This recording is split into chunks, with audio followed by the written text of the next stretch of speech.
Hey, it's hump day. This man's happy. How's it going? I'm happy as well. Welcome to another edition, Wednesday edition of the Weather Academy. I'm meteorologist Tom DeVecchio with my happy cohort here, Craig Flint.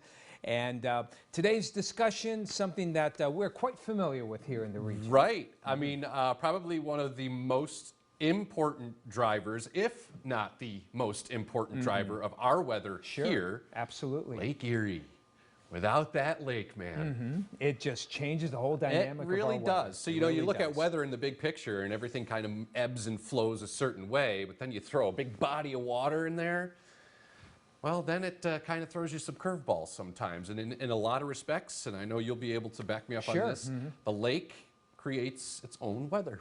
It really does. And it's not sometimes, I would say often, the lake definitely affects our weather on a day-to-day basis. Right. In so many ways, too. So there's our crown jewel right there. That's kind of an aerial shot of Presque Isle, okay, looking down on the city of Erie. So today we're going to talk about lake and land breezes, or onshore versus offshore wind, which is something that develops regularly. And it can be really pronounced this time of the year and into the fall season as well. But it's always there throughout the year. It is, absolutely. So let's talk about what exactly the two are here. And we'll start off with just kind of a broad definition here.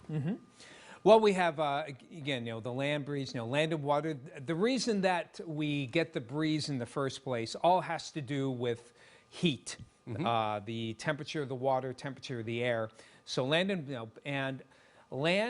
and water heat differently, and they cool different at different rates. The land heats and cools more quickly. The water heats and cools more slowly, and that makes sense. On a hot summer day, you're at the beach, you're walking on the sand at 3 o'clock in the afternoon, and you're burning your feet.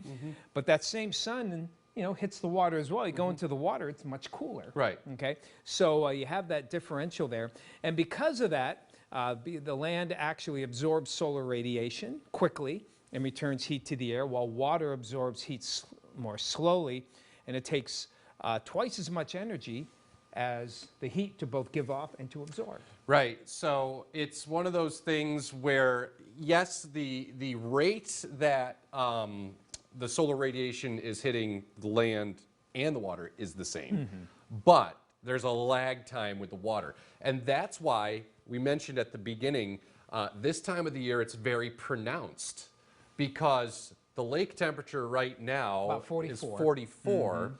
And if we have one of those anomalously warm days that we sometimes get in spring, although they've been hard to come by. We haven't had much lately, but they do happen. Yeah. Like, say you get into the mid 80s, right at the shore, with that wind coming off the water, it's like nature's air conditioner. Yes. So it's much cooler right along the shoreline. Now that can cause some issues in the summertime with that differential heating and the rising motion of the air. So that's where we'll start. We'll start with the lake breeze that develops usually in the afternoon, and that can sometimes initiate its own little line of thunderstorms. Absolutely, yeah.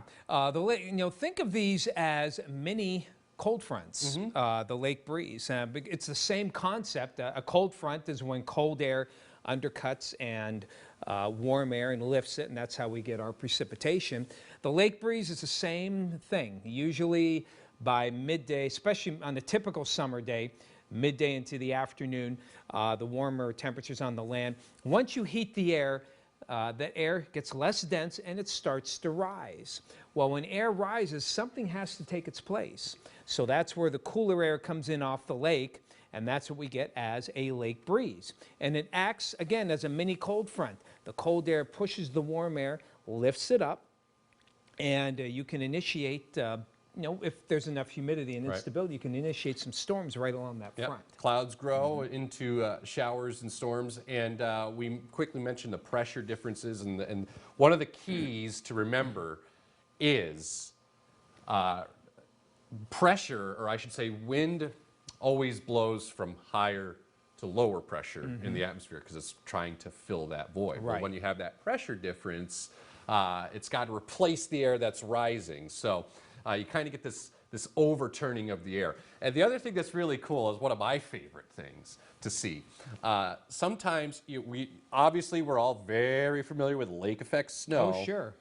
Now, this is not technically a term in meteorology, but it's something that it's a Craigism that I came up with. Did you know we could actually get lake effect sunshine? Ooh.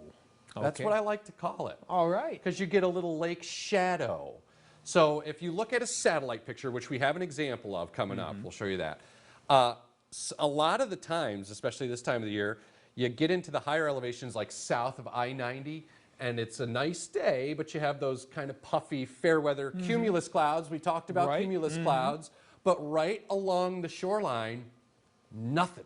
There's hardly a cloud in the sky because of that stable air coming off the lake. It provides a clear sky right at the shoreline and over the water. Yeah, exactly. It is the lake breeze is a stabilizing effect in the summertime, which is why most of the thunderstorms that we get in the summer are actually lake-induced. You know, we do get some big fronts and big, what we call synoptic scale, or very large-scale systems that will provide rain and storms. But most of our storms are locally induced, either by the heating of the sun or by the lake breeze. So oftentimes we get asked, you know, does the lake protect us from severe weather, which is what I'll be talking about in one of our future severe weather shows that's coming up here. But the lake does provide at least some protection. It doesn't mean that we don't get severe weather with lake breezes here along the lake shore, but it does, because it does provide that stabilizing effect with that lake shadow. Yeah, yeah. So I don't know if I like to call it lake effect sun. Now, lake effect sun sounds good to me. It is lake effect sun, because it is. It's sun that's caused directly by the lake breeze and the effect that that lake breeze has on our weather. So that's basically the quick and dirty of a lake breeze. Difference in temperature, difference in pressure over the water versus the land. That has to compensate. Those differences have to be taken care of by Mother Nature. So that's why you can get these, sometimes these storms to initiate, and that cooler breeze right along the shoreline. This happens during the day. What about at night? We have 12 hours a night. Yeah. Well, so actually what happens is this whole process reverses at night. it does, absolutely. Now at night, because the land gives off its heat more quickly than the water, now the land cools off. The land becomes the high pressure, okay? While over the lake, the pressure gets a little lower. So typically about an hour after sunset on a typical summer night, the breeze switches direction from what we call offshore to onshore to offshore, where it comes off the shore and onto the lake. And that will continue for the rest of the night, and that's what we call a land breeze. Right, and it actually, you mentioned just after sunset, there is a little lag sometimes. Right. Sometimes that temperature difference after the sun sets between the water and the land will equalize for a little while.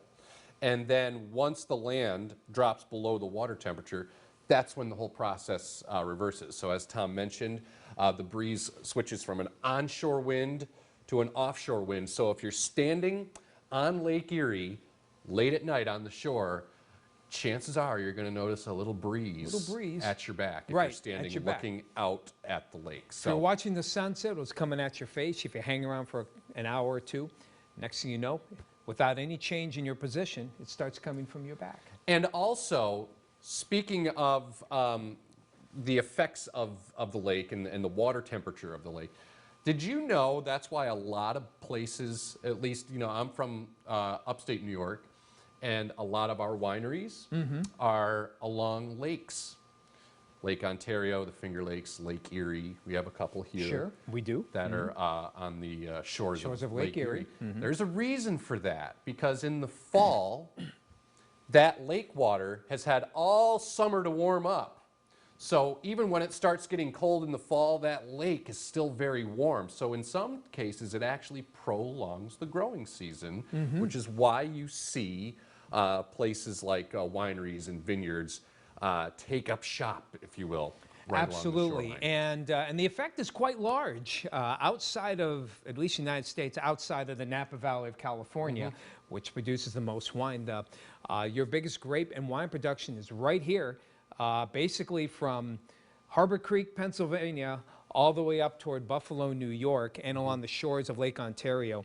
That's wine country, and it's bigger than any other place in the United States outside of the Napa Valley, the center part of California. So not only is it a big meteorological effect, but it has a tremendous effect on the local economy of what we have, especially with tourism. Yeah, so we kind of threw a lot at you there. The definitions of a land breeze or offshore breeze versus a lake breeze or onshore breeze. So we kind of wanted to visualize this for you. So let's take a look here and we'll tilt the map. Boom, very So there nice. you go.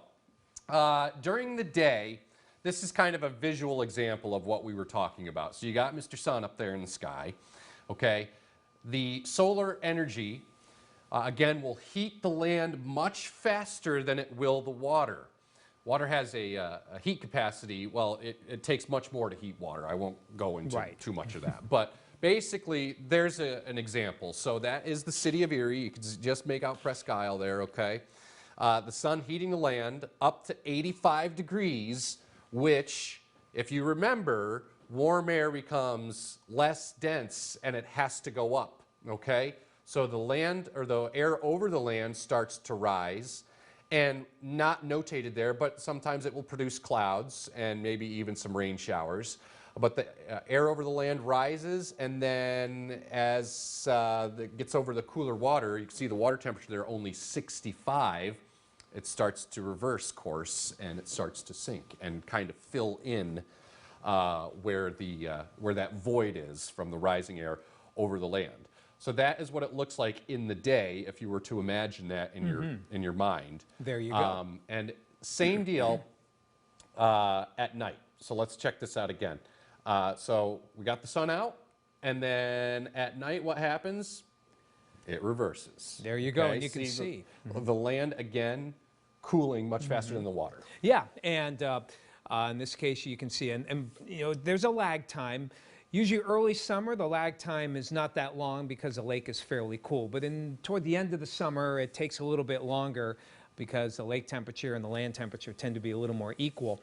But there you have it. You know, now the land cools faster and it goes out over the water. The water then heats that cooler air, forces it to rise, and you get that circulation there. And though not as common, you can get some storms out over the lake by the land breeze, just as you can get storms over the land from the lake breeze. Yes.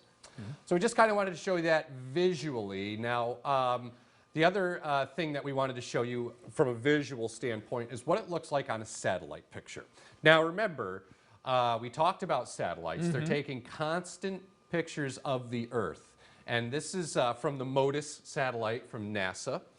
And kind of get your bearings there. You're looking at Lake Ontario and Lake Erie there off to the left-hand side of the screen. And I've annotated it there with the white arrows. You notice all the white over the land. Those are your clouds, the cumulus clouds, those fair weather puffy clouds. But if you look real hard, notice right on the shoreline within a couple miles, you don't see anything, do you? No, it's all green. In fact, go ahead and keep talking here. I'm going to get the pointer on our mouse. Okay, so I'm keep just that full. leaving here. Yep. And what Tom's going to do is show you, we'll annotate this a little bit more. And if you see the cursor there, that's what he's showing you right there, right along the Lake Ontario shoreline. And this kind of goes back to what I was saying. Though not a technical term, that is my definition of what I like to call lake effect sunshine. There's hardly a cloud over either of those Great Lakes because the air is stable over the water because it's cooler. And that's just an example of how the land heats up faster than the water and produces this effect. So pretty neat stuff to see. Exactly. And you might notice that if you look at the middle white arrow that Craig drew there, those clouds are a little bit whiter. Oftentimes you can get, now as you might guess, each lake forms its own lake breeze during the day. And oftentimes, especially there in between Lake Erie and Lake Ontario, they do clash. And in this, it's not so much evident in this particular picture, but it's not unusual to get some storms initiated where the two breezes clash. So a lot of times we look at that, you know, I mean, the lake breeze is not something that, you know, we just look, shall we say, in a vacuum. There are a lot of things in play. Obviously, it affects the temperature, but also affects the, you know, how far inland will that go? Where will those storms initiate? What will take place? Typically, the lake breeze will initiate storms. Sometimes it's right along I-90, you know, where we will have a thunderstorm here at the station because we're just, you know, we're right along I-90. But downtown Erie has bright sunshine. Right. Sometimes it waits until Crawford County. Yeah. So that's part of how we use the lake breeze to tell us temperatures as well as where those storms are going to form. Yeah, so those are some of the little idiosyncrasies that we talk about when we talk about land versus lake breezes and how those play a role in the weather that affects you and your loved ones and myself and Tom. Pretty cool. So definitely all year round, it's not just winter, the lake is the most important driver of weather here in northwestern Pennsylvania. It can do all kinds of things. It doesn't just produce lake effect snow, but we wanted to kind of give you an example and hone in on a few other things that we look at when it comes to predicting the weather here in Northwest PA and Lake Erie and just how important it is to us. Not only personally, we all love going there, but to us as scientists. Scientists as well, and again, those who have weather-sensitive businesses like the vineyards also take a closer look at the lake and take a closer look as well because it's their livelihood as well. So the lake important in so many levels, and overall, I think we're lucky to have it. Yeah. In so many ways. It keeps us on our toes. It I does. Like it too. Yeah, meteorologically, it's a lot of fun. Yeah. All right, let's wrap it up, Tom. Okay, and as we always end, yeah, we ask you a question. What inspires you? What is inspiring you? And again, anything in the world, you'll want to find out as much as you can about that particular topic, that particular subject. Read books, go online, use the Google machine, and find out as much as you can. And maybe someday you'll get paid to do it like we do. Yeah, exactly. We get paid to have fun doing what we do. And that's what work should be. If you're going to spend most of your life working, why would you want to do something that you hate? Right, exactly. In the meantime, if you have any weather questions, weather@WJET.TV is the address you can send them to. Coming up Friday, we're going to kind of go out of this world. Yeah. Go beyond. And it's actually a two-part discussion coming up on Friday. So we're going to do one Friday and then one coming up on Monday. So check that out. Absolutely. You don't want to miss that as well. So there it is. That is your Weather Academy for today. Thank you so much for joining us as always. For my cohort and colleague Craig Flint and myself, have yourselves a great day. Enjoy the weekend.